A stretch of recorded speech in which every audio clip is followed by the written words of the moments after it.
High friends welcome to my channel Surita Nehu. तो এটা আমার মৌসুমী আইল্যান্ডে পার্ট 3 ভিডিও তোমরা দেখতে পাচ্ছ। এর আগের ভিডিওতে তোমাদের দেখিয়েছিলাম যে কীভাবে আমরা পৌঁছেছি, কোথা থেকে গেছি, আর আমাদের ওয়েলকাম ড্রিঙ্ক হিসেবে ডাব দিয়েছিল। তারপরে আমরা একটু চান ফান করে নিই ফ্রেশ হয়ে তারপরে আমরা লাঞ্চের জন্য রেডি হয়ে গেছি। তো লাঞ্চে কী কী দিয়েছে দেখে নাও। ভাত, ডাল, আলু ভাজা আর আলু পটলের তরকারি, স্যালাড ছিল, আর তারপরে দিল একটা পমফ্রেট মাছ। তো ভাত, ডাল, তরকারি এগুলো কিন্তু তোমরা এক্সট্রা পরে নিতেই পারো, কোনো অসুবিধা নেই। কিন্তু মাছ যেটা আছে, মাছ পমফ্রেট মাছ যেটা, এরপরে চিংড়ি মাছের মালাইকারি ছিল, সেগুলো কিন্তু একটা একটা পিস করে। তারপরে পাঁপড়, চাটনি এগুলো ছিল, এগুলো তোমরা কিন্তু এক্সট্রা নিতে পারো। তো বাকি আইটেমগুলো একটা একটা করে, মাছ ভাত যেগুলো হবে অনলি একটা পিস করে পাবো। আমরা এর আগের বারও গেছিলাম 2021-এ, তো এই শ্রীজাইনেই ছিলাম।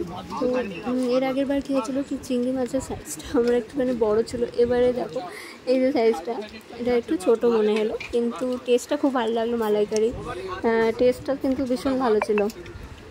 এর আগের বার সাইজটা অনেকটা বড় পেয়েছিলাম। তো একদিন যায় সব কিছুই তো জানোই যে কমতে থাকে। তো এবারে দিয়ে দিল পাঁপড়, তো চাটনিটা ছিল টমেটো চাটনি ছিল, ওটা ভালোই ছিল। আর রসগোল্লাটা বড় ছোটো সাইজ ছিল আমার জন্য। তো যাই হোক, এসব লাঞ্চ ফাঞ্চ করে আমরা একটু ঘুমিয়ে পড়েছিলাম। ঘুমিয়ে পড়ে তারপরে বিকেলে একটু ফ্রেশ হয়ে উঠলাম। তারপরে আমাদের দেওয়া হলো মুড়ি, স্ন্যাক্সে মুড়ি আর 4টে করে ছোটো ছোটো পকোড়া, পেঁয়াজি ছিল।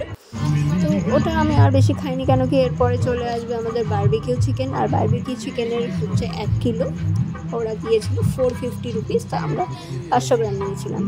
আর এটা কিন্তু অর্ডারটা যখন আমরা সকালে গেছি তখনই কিন্তু তার একটু পরেই আমরা অর্ডারটা দিয়ে দিয়েছিলাম, কেন কি ওদের বানাতে হবে সেইভাবে। তো দেখো আমাদের বারবিকিউ চিকেন, তার সঙ্গে স্যালাড চলে এসছে। তো এখানে লাইটটা একটু কম, সেই জন্য খুব একটা ভালো করে তোমাদের দেখাতে পারছি না। তো এরপরেই আমাদের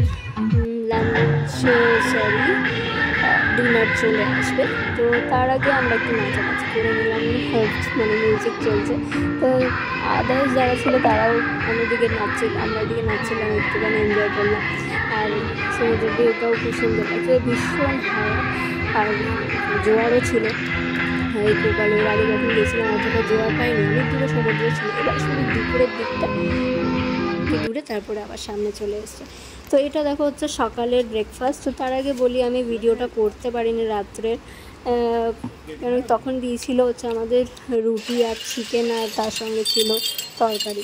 তো তারপরে সকালে আমাদের লুচি সিদ্ধ আর তরকারি দিল। আর সেই সব খেয়ে আমরা তাড়াতাড়ি বেরিয়ে পড়লাম, ট্রেনটাও ধরতে হবে। এটা নামখানা স্টেশনে আমরা চলে এসেছি। তো চলো আজকের মতো আমার ভিডিও শেষ, আবার দেখা হবে, বাই।